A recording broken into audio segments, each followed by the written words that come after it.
Well, hello, hello, welcome. I'm so excited to dive in with my friend Cara Baird.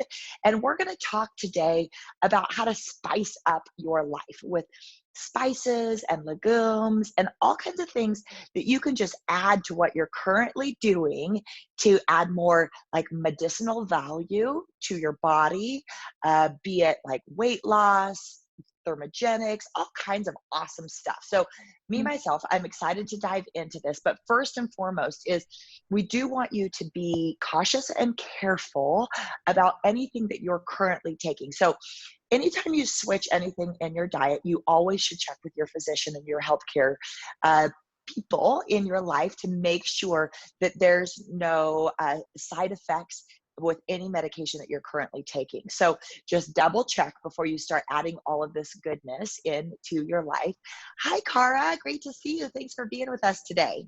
Hey, Nikki, it's great to see you. I'm really excited to talk about spices today and beans. Beans are, as you know, one of my favorite topics, and I want to dive into exactly why.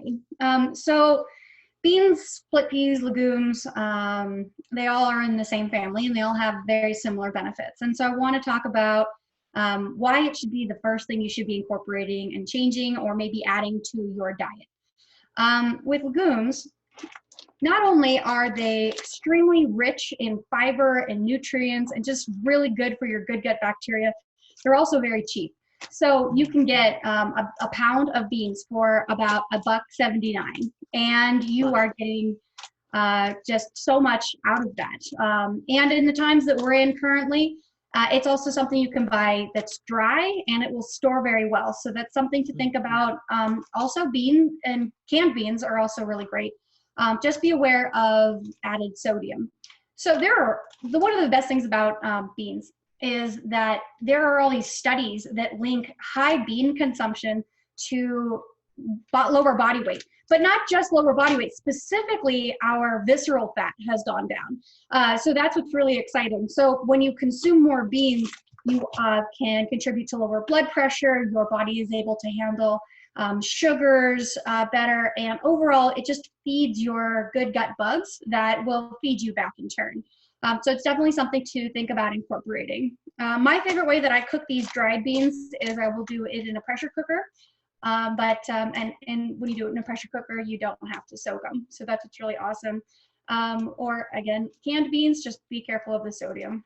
Yeah, and also, so with canned beans, because I do canned beans quite often also, is just make sure that there's no BPA lining. Yeah. And then when you're cooking your beans, I have an Instapot too. And so I just cook up a big thing of beans in my Instapot. And like you said, then you don't have to soak them. So I love that. Great. Mm-hmm. Yeah, and they're also very high in fiber, folate, and phytate. So that basically translates to they are anti-carcinogenic. They're really great for helping to prevent bone loss and a lot of blood sugar control, right? So there's just all these beautiful benefits. I definitely recommend checking out some of the studies behind beans. And to kind of relate back to what we had talked about in a previous video, if you maybe are pressure cooking and you toss a bunch of oil into it, or if you're making refried beans and you do a bunch of lard, that can actually take away from a lot of the health benefits that you are getting out of the beans. And so it's just about optimizing our nutrition and maximizing the biggest bang for our caloric buck. And so that's beans. Awesome. So some people have a really hard time digesting beans. So sometimes they have like gas and, just difficulty digesting. Do you have any suggestions on that? I can offer some of mine too.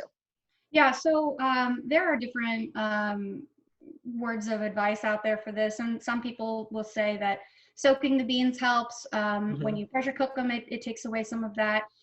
Really, what you have to think about this as you have this this colony of bacteria that we live with, and they are constantly trying to feed us good things. And when in the current standard American diet, what we're eating is not necessarily what's great for our microbiomes. So we could be depleting all of our good stuff. And so when you start eating beans and high fiber foods, it's bringing back to life those good gut bugs. And so that's what you get all of that gas is that's the reaction to them finally being fed something. And so they're giving you, yes, they give you some gas, but they're also feeding you back. And often that gassiness will go away after a few weeks. It's really about conditioning and recolonizing our stomachs to be the right type of bacteria for what we want, which will contribute to weight loss and other things that are highly beneficial. Thank you. Yeah. Thank you. And, So, yeah, I so what mention, I've, oh, sorry, go ahead, please. sorry, I just want to mention that if you have irritable bowel syndrome, often this advice is the opposite. And so, of course, consult your physician for changing your diet, especially if you have IBS.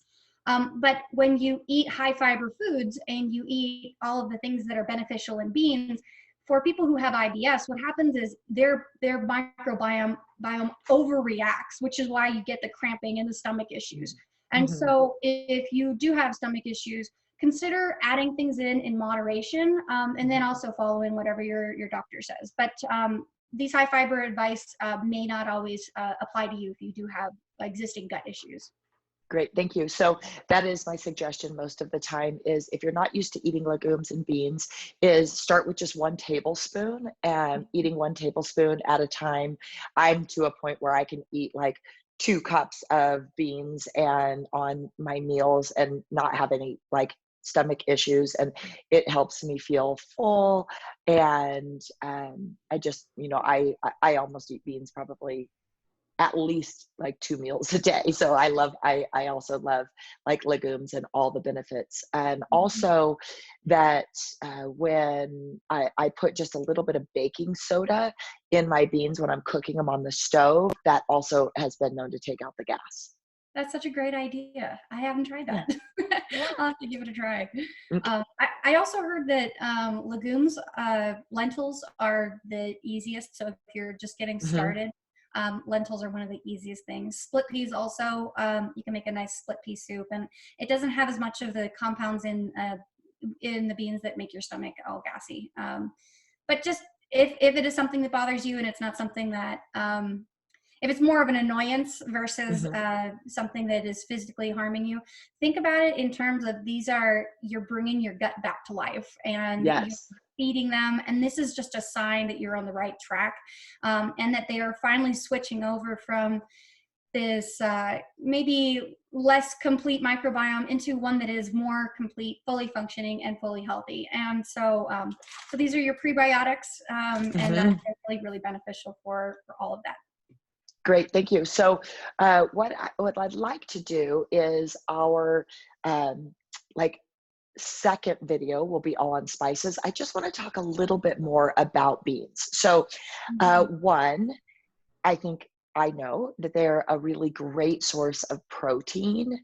Can you tell me a little bit about like the actual like macronutrients in beans, and like anything like, and also micronutrients? I'd love to hear just a little bit more on like what actually beans are doing for us. And then let's just have like a couple ideas of like how to cook them and what to do with them. Yeah, absolutely. So as I mentioned, they are not just high in fiber, but they're also high in folate and phytates. Folate and phytates together both are very anti-cancer. And so what that really means is we have free radicals in our body, and those are generated from maybe poor environment, or a lot of things generate free radicals in our body. And so what we want to do is we want to feed them things that are like antioxidants and things that attack those free radicals, so that those free radicals can't bounce around our body and cause damage to our cells and even to our DNA. And so anytime I see something like anti-carcinogenic, I'm usually referring to antioxidant properties, which is very exciting. You can sort of think about them as they're bouncing around throughout your body, and they are banging around and hitting, and hitting everything that that you don't want them to hit. And anytime you consume antioxidants, it just says, "Here, come here," and grabs them, and it stops them from banging around and beating up our system. And so we can have free radicals from so many different things. Even if you eat a great diet, there are a lot of things that are around us that we can't control, like maybe where we are. If we can't always get organic, there are things that will cause these free radicals in our bodies, which is okay, but we want to make sure that we're consuming a lot of high antioxidant foods, and beans are one of them. I tend to go towards darker beans. My favorite is beluga lentils because they're so dark and they're small. So they cook faster. But so a lot of my varieties that I'll pick are like black beans, kidney beans.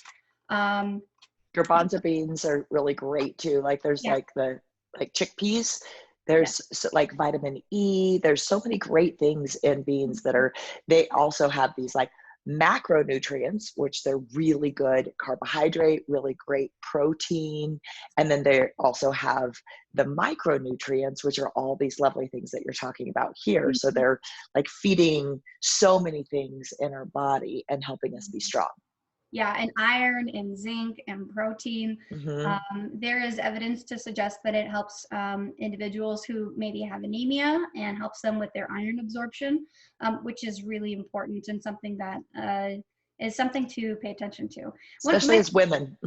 Yes. Oh, absolutely. I think, Mm-hmm. women especially, we're much more susceptible to anemia. And so paying attention to foods that will feed our body and make sure that we can keep our iron up and we don't get an iron deficiency. While we're on the topic of iron, it's important that if you are consuming any like dark leafy greens or beans or things that really produce, like help you with your iron control, be careful of drinking green tea within an hour of consuming those foods. It actually will impair the iron absorption to your body. So if your favorite thing is to have a big bowl of beans and then a big cup of green tea, it might be better to space them out a little bit just so that your body's able to fully get all of the beneficial nutrients from those beans. Ooh, great advice. So let's rattle off just like, kind of 1 minute on what we like and how we like to prepare our beans. So for me, I love the easy cauliflower rice. I put the cauliflower rice in. I put a cup of beans. And then from there, I do a lot of different seasonings. Like if sometimes I just do basic like salsa and cilantro, and then I put like spinach and kale in and mix it all up. Sometimes I do like curries.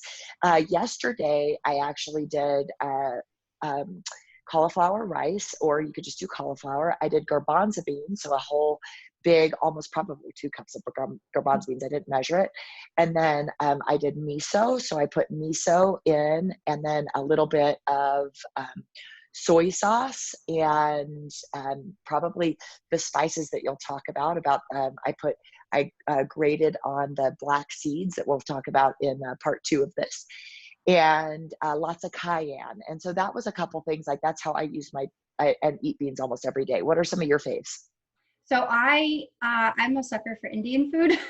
Me too. Oh gosh, I love Indian food. So I make a lot of like chickpea curries, or if I'm doing taco night, I'll do a big lentil taco. I've been really experimenting with my whole grains lately. So I'll do like a barley and lentil kind of mash, and I'll make like a refried bean tacos. So it's really just all of your traditional foods. You would normally eat spaghetti. So anytime you would have like ground beef in your spaghetti sauce, I just mash up some lentils and I'll put that in there.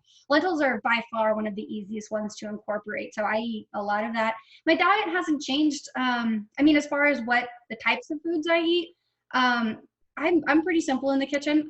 So I just have subbed out all of my animal products for like beans and whole grains and fruit and just things that they could have been there the first time. They didn't never have to be subtracted. But so this is kind of how I'm redoing my diet, is I'm just switching out all those animal things for beans. Great. Awesome. Well, Cara, thank you so much. This was so helpful. And I hope that you guys will get out there and get a big old crock pot and make some beans, and then share with us your favorite recipes. We can't wait to hear them. Okay. Part 2 is going to be awesome. We're going to talk about spices. Bye.